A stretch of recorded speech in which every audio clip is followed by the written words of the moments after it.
I was diagnosed with my depression about probably 25 years ago. I had a hard time after my divorce and stuff, and I was put on medication then. And I've been on it ever since. I very rarely have any issues. I'm one of those very fortunate people. My meds work, and I just keep on going. I have always been the strong person in our family. I've been the one that everybody's always come to. I got married when I was 20, had my daughter when I was 22. She came down with leukemia a month before her third birthday. That was the first time she had cancer. And at that time I had an 18-month-old child.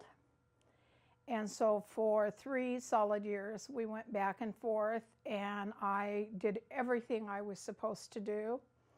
Never broke down, nothing. But the day we received the good diagnosis that she was in remission, I lost a month of my life. I do not remember anything about it. When Becky was 20, she was diagnosed with cancer again.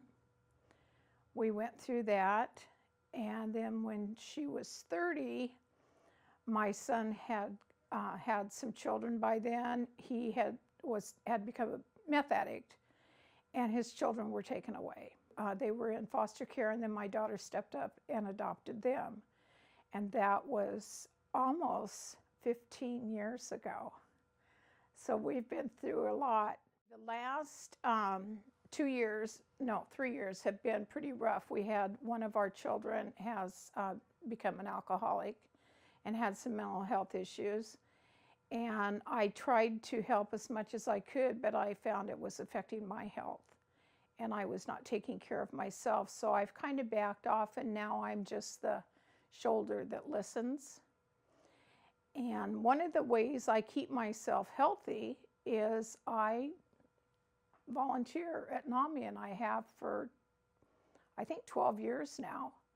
And I teach classes. I'm a state trainer. And just knowing that I can give someone else some of the information that I have learned over the last 12 years, or the last 40 years, helps, because there's a lot of different ways you can get through something like this.